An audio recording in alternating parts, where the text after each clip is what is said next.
Right, so hello and welcome back to Books and Things, and welcome to another video, and welcome back to my discussion videos on my serialised Victorian style read-along of Charles Dickens's Bleak House. Today I'm going to be talking about the chapters that we read in the month of August.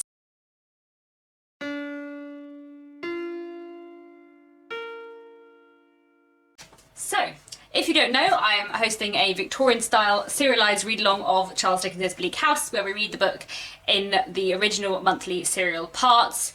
We are getting very, very near to the end now. This is the penultimate month, and in September this read-along will be finished. So, in the month of August we read the following three chapters. Chapter 57, Esther's Narrative, Chapter 58, A Wintry Day and Night, and Chapter 59, Esther's Narrative again. So let's get on with those three chapters. I feel like there's a lot of plot in these three chapters and not necessarily that much stuff that I have to pull out to talk about. I'm sure I will still manage to have a fairly lengthy video, but then September's video, where there's about 8 chapters to talk about, that will be a long one. That's going to be like an hour. But anyway, Chapter 57, Esther's Narrative. In this chapter, we pick up where the last chapter left off, and Esther is summoned from her bed to go with Mr. Bucket to search for Lady Dedlock.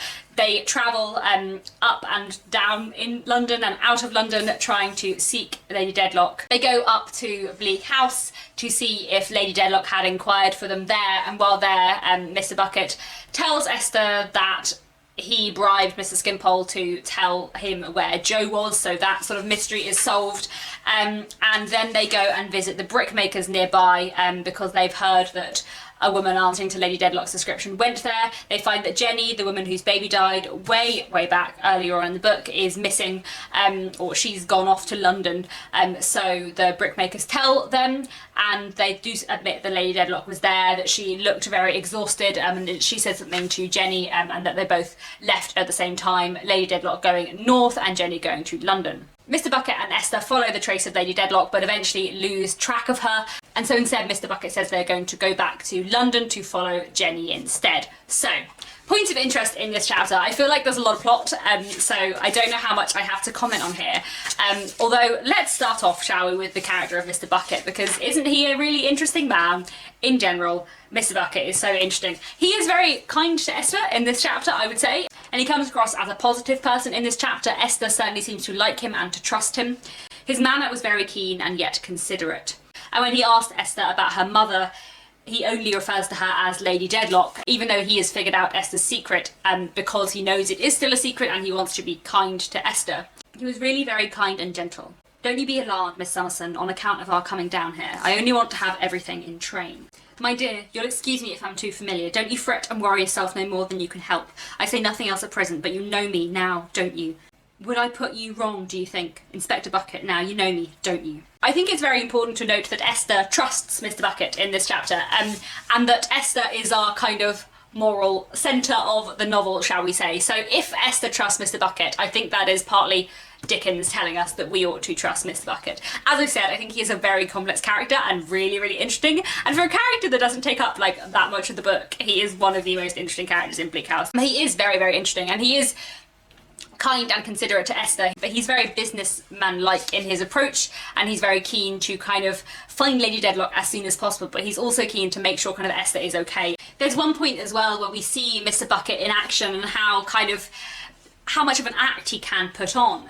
I had heard him ordering drink and chinking money and making himself agreeable and merry everywhere, but whenever he took his seat upon the box again, his face resumed its watchful, steady look, and he always said to the driver in the same business tone, "Get on, my lad," which I think is a really important little passage because it tells you quite a lot about Mr. Bucket. He is the kind of man who can be one thing one moment and another the next, and you never quite know which is his true self, although I do think that it's probably fair to say that it is the one that Esther sees.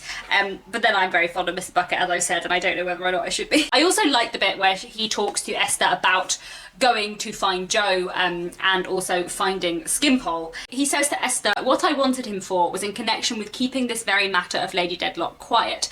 And that I think is very important, because earlier in the book it feels to us like Mr. Bucket is hounding Jo, and that makes Mr. Bucket not a likeable character because we feel very sorry for Jo, I think, as a character, and Jo does die, and we do have to feel that the treatment Jo receives at everybody's hands contributes to his death. However, it's very important to note here that the reason why Mr. Bucket goes after Joe and moves Joe on and talks to Joe is to stop the secret of Lady Dedlock getting out. And so I think we can see that Mr. Bucket is in his way trying to protect Lady Dedlock, not just Mr. Tulkinghorn's interests, although also his particular behaviour towards Joe is not great. This is what I mean when I say he's such a complicated character, and so interesting, because you can criticise his behaviour one moment, but then you hear what he says here and you can see the reason why he does go after Joe, and it's unclear, of course, how sort of ill he realised Joe was. And also it's very interesting that he tells Esther that Harold Skimpole accepted money to tell him where Joe was, which Esther considers a real betrayal of Mr. Jarndyce, though she doesn't seem to think less of Mr. Bucket for going after Joe. But it's also really interesting, I think, this passage. Mr. Bucket sums up very much my thoughts about Harold Skimpole, and perhaps Esther's too, and is I think most readers by this point have worked out that Harold Skimpole, even if he may not know very much about money, he certainly cares about money. But this is a real moment where someone says it and puts it in solid language. Now, Miss Summerson, I'll give you a piece of advice. Whenever a person says to you that they are innocent as can be in all concerning money, look well after your own money, for they are dead certain to collar it if they can. Which I certainly think is a pretty accurate representation of Mrs. Skimpole. I want to talk briefly about Esther in this chapter and sort of her behaviour and her feelings.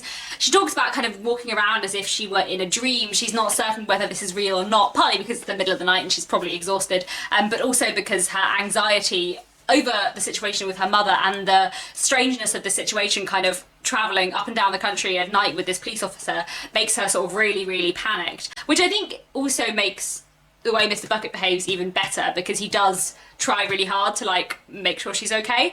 I could eat nothing and I could not sleep, and I grew so nervous under these delays and the slow pace at which we travelled that I had an unreasonable desire upon me to get out and walk. As I looked among the stems of the trees and followed the discoloured marks in the snow where the thaw was sinking into it and undermining it, I thought of the motherly face brightly set off by daughters that had just now welcomed me, and of my mother lying down in such a wood to die.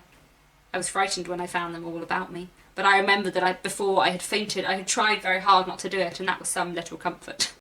I do like Esther. She's very... I don't know, there's something quite funny about the fact that Esther is like, well, I tried really hard not to faint, so that makes it better. Remembering, of course, at this point that it is the middle of the night and that she's had very, very little sleep. I think it's important to note that Esther at this point faints as much out of tiredness and kind of emotional strain and anxiety than she does out of Victorian female weakness. I find fainting a really, really interesting device in Victorian literature, and one of the things I wrote my undergrad dissertation on was gender in the works of Charles Dickens, but I had a chapter on physical embodiments of gender and how fainting and crying are gendered in Victorian books, and it's something I find really, really interesting. I don't have too much to say about Esther fainting here. In the early Dickens, there are some female characters who kind of just faint all over the place, but in the the later books, both Esther and Amy Dorrit in Little Dorrit both faint once, and they faint at really crucially important parts in the plot, and it's partly to show the amount of physical and mental strain that they are under at that point. Throughout this chapter, Esther is very emotionally strong, and actually, while she talks about Mr. Bucket trying to be kind to her to make her not emotionally weak, she doesn't actually talk that much about the amount of anxiety she is under or was under at this point. Esther is an unreliable narrator in many parts, and she doesn't always tell the reader what she was feeling at this point in her narrative, but at this point, because she tells us that she faints, that's a sign to the reader that while Esther may not be telling us quite how much emotional turmoil and physical strain she's under, this moment should tell us. I want to talk very briefly about the brickmakers, just because this is a recurring social criticism theme that runs throughout the book, and one that I find very, very interesting. The male brickmakers in this book are very heavily criticised for the way they treat their wives, and their class and gender being explored in this way, but I do think it's worth mentioning again here. The woman had not resumed her chair, but stood faltering with her hand upon its broken back, looking at me. I thought she would have spoken to me privately if she had dared. She was still in this attitude of uncertainty when her husband, who was eating with a lump of bread and fat on one side and his clasp knife in the other, struck the handle of his knife violently on the table and told her with an oath to mind her business at any rate and sit down. And when the brickmakers tell Mr. Bucket and Esther what's happened, they say, "Where does she go? I don't know where she goes. She went one way and Jenny went the other. One went right to London and t'other went right from it."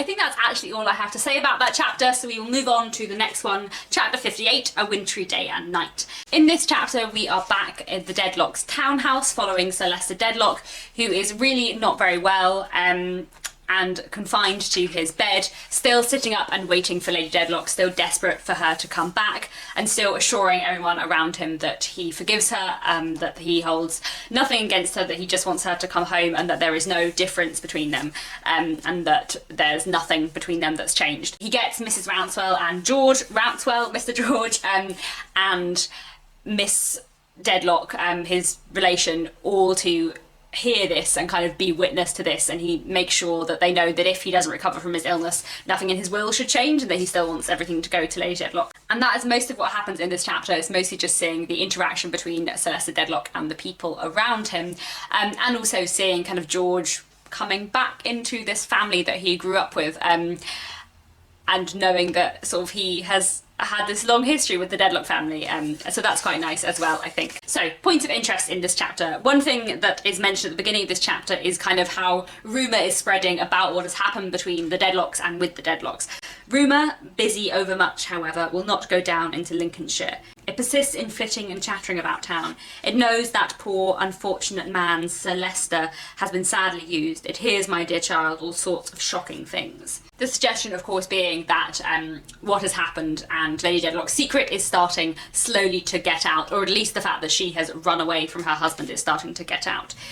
And now let's talk about Sir Leicester Dedlock, because he is one of my favourites and I love him, and I think he is a really fantastic character. I spoke about this a lot in my video on July's chapters and how much I like him as a character, so I feel like I don't actually have that much more to say apart from to repeat stuff I said there. But let's talk a little bit about his physical condition.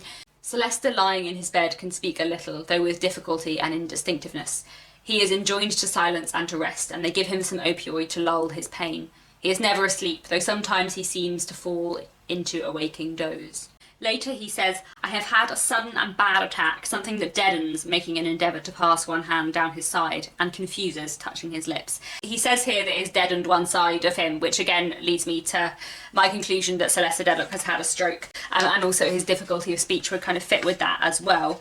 I think the way Sir Leicester Dedlock behaves in this chapter tells you so much more, and again, about his love of Lady Dedlock and how keen he is for her to come home. He is desperate to believe that she's about to come home any minute, so makes them light all the fires in her rooms, and he also kind of sits up until late into the night, even when he ought to be resting more, and kind of keeps the curtains open so that he can see, like, as soon as she will arrive, which of course she doesn't, but he keeps on waiting. And then he makes this declaration to George, to Mrs. Rouncewell, and to Miss Volumnia Dedlock, which I find really powerful. I was about to add, respecting this attack, that it was unfortunately simultaneously with a slight misunderstanding between my lady and myself. I do not mean that there was any difference between us, for there has been none, but that there was a misunderstanding of certain circumstances important only to ourselves, which deprives me for a little while of my lady's society. I desire to say, and to call you all to witness, that I am on unaltered terms with Lady Dedlock, that I assert no cause whatsoever of complaint against her, that I have ever had the strongest affection for her, and that I retain it undiminished.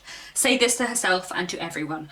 If you ever say less than this, you will be guilty of deliberate falsehood to me. Let it be known, as I make it known to you, that being of sound mind, memory, and understanding, I revoke no disposition I have made in her favour, I abridge nothing I have ever bestowed on her. I am on unaltered terms with her, and I recall no act I have done for her advantage and happiness. Recall being used there as like to take back, not to remember. In other words, he's saying, I still love my wife, I will not cast her off simply because of her past, which I just... yeah. I spoke about this last time. I don't think I need to speak about it too much again, but I think it's really important to remember that we see in the first half of the book Sir Leicester Dedlock as this very haughty and proud man, and then we see in these chapters after Lady Dedlock's disappearance how truly and honestly and genuinely he loves his wife, and I like that very much. And then we have this kind of ominous close to the chapter. There is no improvement in the weather. From the portico, from the eaves, from the parapet, from every ledge and post and pillar drips the thawed snow. It has crept as if for shelter into the linels of the great door, under it into the corners of the windows, into every chink and crevice of retreat and there wastes and dies. It is falling still, upon the roof, upon the skylight, even through the skylight, and drip, drip, drip, with the regularity of the ghost's walk on the stone floor below. And at the very end of the chapter, Dickens says, "The day comes like a phantom." So again, we have these two kind of references to the Ghost's Walk and this old family legend of like disgrace coming to the Dedlocks, which obviously fits in at the moment with what's going on with Lady Dedlock. So another powerful chapter there.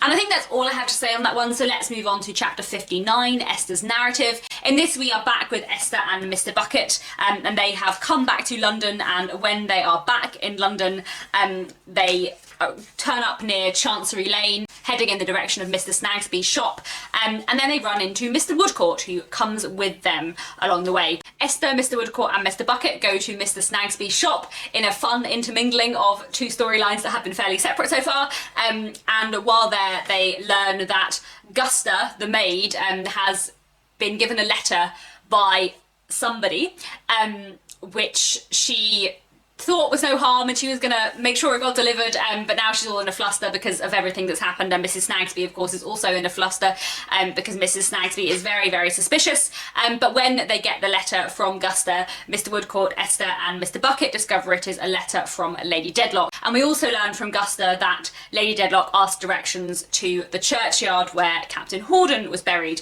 So Esther, Mr. Woodcourt and Mr. Bucket hurry to this burial ground, and when they arrive there they find a woman slumped on the steps. And Esther at first thinks it is Jenny because she recognises Jenny's clothes, but when she turns the body over she realises that Jenny and Lady Dedlock must have swapped clothing because it is her mother, it is Lady Dedlock, who is lying dead on the steps of the burial ground. So there's plenty to say in this chapter. It's quite a dramatic and emotional chapter. I find it really sad. It's a very sad book in many ways, and this I think is like the climactic point almost of the book, and then there's like stuff to be resolved and sorted out in the final two sections, plenty of stuff actually. There's another few climaxes to go, but this is like a really powerful moment as well. So, points of interest in this chapter. It takes Esther a long time to come to terms with the fact that Jenny and Lady Dedlock have swapped clothing, though I think it's very clear from the first chapter in this part that that's probably what has happened. But Esther kind of continually believes throughout the chapter that they are following Jenny, and Jenny is the woman that they're tracking down to the very last moment. But she kind of just trusts in Mr. Bucket and puts her faith in him. We see how distressed Esther is, not in the fact that she tells us as so much as in the fact that she is like soaking wet with snow and just hasn't realised because she is so unaware of herself at this point. And Mr. Bucket says that he is sort of impressed by how well she's handling the stress and the strain of what they're doing and what this night has been. I want to dwell for a second on the moment where Mr. Woodcourt appears, because this is quite interesting. In the same moment I heard an exclamation of wonder and my own name from Mr. Woodcourt. I knew his voice very well. It was so unexpected and so, I don't know what to call it, whether pleasant or painful, to come upon it after my feverish wandering journey and in the midst of the night that I could not keep back the tears from my eyes. It was like hearing his voice in a strange country. I think this is quite an important moment for showing the connection between Esther and Mr. Woodcourt, and for showing also again how distressed she is, that just the sound of a voice of a friend is such a great comfort to her, and he is obviously very concerned about her. Like the first thing he does is like try and make her warmer because she's very, very cold, and like starts taking off his cloak to give to her. He tells them that he has just left Richard and Ada, and that Richard, while perhaps not ill, is not quite well. Again, giving us a strong sense of his involvement in their lives and also of Richard's poor health. But also for Esther, it's a moment of Mr. Woodcourt showing to her how faithfully he is carrying out what she kind of asked him to do in sort of watching over Richard and everything like that. And when Mr. Woodcourt asks if he may come with them, Esther says to him, "I trust implicitly to you," which I think is a sort of powerful moment of again showing how much she trusts Mr. Woodcourt. Turning to the moment where Esther, Mr. Woodcourt and Mr. Bucket end up in Mr. Snagsby's shop, I think this is just quite a nice, strange moment of two like colliding plot lines, because the third person past tense narrative and Esther's narrative are for a lot of the book fairly separate, and they do have characters that cross over between them and they do have a lot of links, but this is a place, Mr. Snagsby's shop, that we have seen a lot in third person present tense, and suddenly Esther's there and we're seeing it in a different world and we're hearing like Mrs. Snagsby from a different perspective, and I just find that quite fun, and it's nice to see like the two worlds colliding as they do in this sort of closing act of the book. I also like the way that Mr. Bucket talks to Mrs. Snagsby and kind of explains vaguely the situation, to explain that Mr. Snagsby is just like got caught up in something he doesn't really understand and he hasn't done anything wrong, and he says to her, Go and see Othello acted, that's the tragedy for you, as a reference to her jealousy. And also says that he is ashamed of her for being jealous over her husband. And Mrs. Snagsby seems to take this to heart and perhaps realise that she has been behaving ridiculously. I want to read aloud Lady Dedlock's letters that she leaves with Guster. I came to the cottage with 2 objects. First, to see the dear one, Esther, if I could once more, but only to see her, not to speak to her or let her know that I was near. The other object, to elude pursuit and to be lost. Do not blame the mother for her share. The assistance she rendered me, she rendered on my strongest assurance that it was for the dear one's good. You remember her dead child. Men's consent I bought, but her help was freely given. I have wandered a long distance and for many hours, and I know that I must soon die. These streets, I have no purpose but to die. When I left I had a worse, but I am saved from adding that guilt to the rest. Cold, wet, and fatigue are sufficient causes for my being found dead, but I shall die of others, though I suffer from these. It was right that all that had sustained me should give way at once, and that I die of terror and my conscience. I have done all I could to be lost. I shall be soon forgotten so, and shall disgrace him least. I have nothing about me by which I can be recognised. This paper I part with now. The place where I shall lie down, if I can yet get so far, has been often in my mind. Farewell, forgive. I find this very emotive, as I find most things in connection with Lady Dedlock. I think it tells you both that Lady Dedlock is determined to die, but also at this stage thinks that she is so ill and has kind of caused herself so much emotional and physical distress that she is likely to die without having to commit suicide, because she just thinks that she is at that level of illness now, and because she has been outside walking in the snow in winter for hours and days. And this is how Guster describes her. I found a common looking person, all wet and muddy, looking up at our house. And she was so faint and lame and miserable, oh, so wretched, that if you could have seen her, Mr. Snagsby, you'd have given her half a crown, I know. And yet she was so well spoken that it made a person's heart bleed. And so she said to me, did I know the way to the burying ground? And I asked her which burying ground, and she said the poor burying ground. She meant the burying ground where the man was buried that took the sleeping stuff that you came home and told us of, Mrs. Snagsby. That frightened me so, Mrs. Snagsby. Oh, I am frightened again. And so Mr. Bucket and Esther head to this burial ground, taking with them Mr. Woodcourt, partly because Mr. Bucket points out that they may need medical assistance. I have the most confused impression of that walk. I recollect that it was neither night nor day, that morning was dawning, but the street lamps were not yet put out, that the sleet was still falling, and that all the ways were deep with it. I recollect a few chilled people passing in the streets. I recollect the wet housetops, the clogged and bursting gutters and waterspouts, the mounds of blackened ice and snow over which we passed, the narrowness of the courts by which we went. At the same time, I remember that poor girl seemed to be yet telling her story audibly and plainly in my hearing, that I could feel her resting on my arm, that the strange house fronts put on human shapes and looked at me, that the great water gate seemed to be opening and closing in my head or in the air, and that unreal things were more substantial than real. On the step of the gate, drenched in fearful wet of such a place, which oozed and splashed down everywhere, I saw, with a cry of pity and horror, a woman lying, Jenny, the mother of the dead child. And though Mr. Bucket says to her, you'll understand me if you think a moment, they changed clothes at the cottage, Esther cannot fully take this in. I could repeat this in my mind too, but I had not the least idea what it meant. I saw before me, lying on the step, the mother of the dead child. She lay there with one arm creeping round a bar of the iron gate and seeming to embrace it. She lay there who had so lately spoken to my mother. She lay there, a distressed, unsheltered, senseless creature. She who had brought my mother's letter, who could give me the only clue to where my mother was. She who could guide us to rescue and save her, whom we had sought so far, who had come to this condition by some means connected with my mother that I could not follow, and might be passing beyond our reach and help at that very moment. She lay there, and they stopped me. I saw but did not comprehend the solemn and compassionate look in Mr. Woodcourt's face. I saw but did not comprehend him touching the other on the breast to keep him back. I saw him stand uncovered in the bitter air with a reverence for something, but my understanding for all this was gone. I passed on to the gate and stooped down. I lifted the heavy head and put the long dank hair aside and turned the face, and it was my mother, cold and dead.